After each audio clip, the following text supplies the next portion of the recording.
So let's look at graphing nonlinear equations in terms of an application. So here's our example. We can estimate the cost, C with subscript N, in dollars per million BTU of a natural gas heater using the following formula, where T is the cost per therm of natural gas and E is the appliance's efficiency. So A is asking us, suppose natural gas costs an average of 0.75 per therm.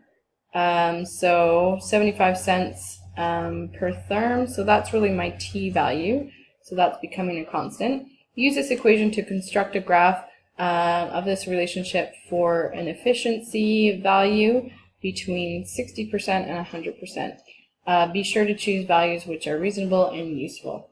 So let's start by altering our equation. So they're giving us a T value, which we can substitute into our formula and create basically a new formula without two unknown values. So C with subscript N is 100 times my T value of 0.75, all divided by E. So if we do that multiplication, we end up getting 75 over E. So we really only have one variable that's changing in this case, which is our E value. And we do have some constraints on it. It goes from 60 to 100. So again, we don't really have a negative value to choose from, so we have to choose ones that are a little bit more appropriate. So you can think of your E value as like the X, right? That's the one that we're going to substitute values in for, and then find out what our cost value is going to be. So my E value, let's choose 5 values for that, and I always go with my constraints. So I'll start with 60, which is the lowest value I can go. And let's just go up by 10. So we'll have 60, 70, 80, 90, 100. And then we'll plug that into our formula for cost, which is C subscript N is 75 divided by my E value. So let's substitute in the first value. So 75 divided by 60. And I'm just going to round these each to 2 decimal places. So I end up getting 1.25. 70 substituted in, 75 divided by 70, I get 1.07.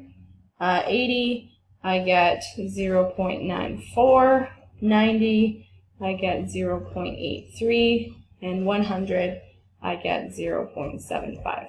So again, we've created our ordered pairs associated with these values, and now we can graph it on our Cartesian plane. So again, we don't have any negative values, so I'm just going to make the bottom my x-axis, or my, in this case, my e-axis. So along the bottom here, we can create our e-axis.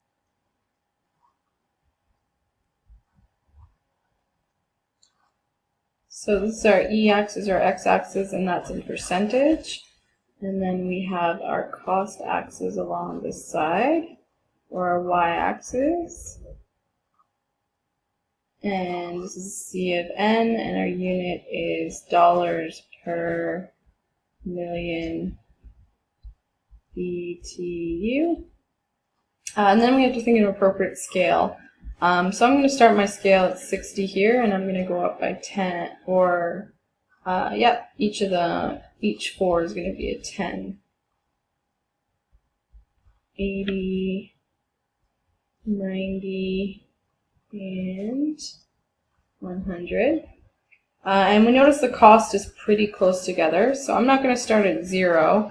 I'm just going to do a bit of a squiggle, and I'm going to start at 0.7, and then each 2 I'll go up by 0.8 to 0.9, and then we have $1, $1.10, $1.20, and $1.30 up there.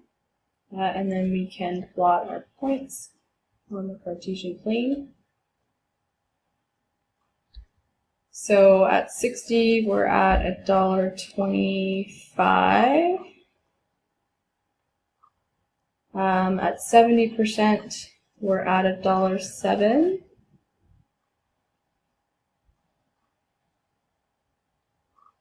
At 80%, we're at 94 cents.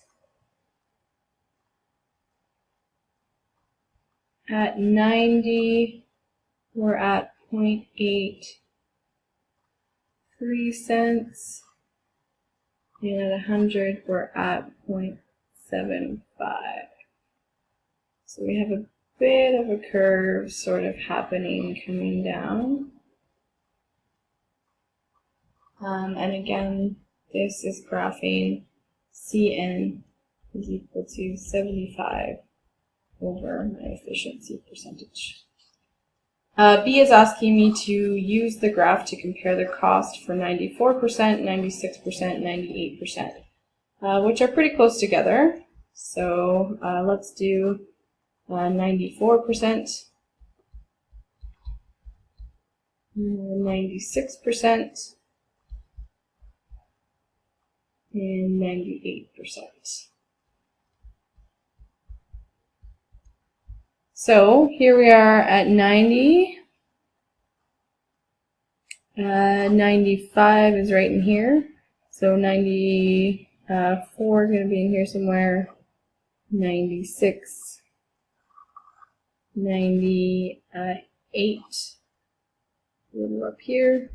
So if we do our predictions, we might go for 98, 0.76. For 96, we might be a little bit higher up, so maybe 0.78.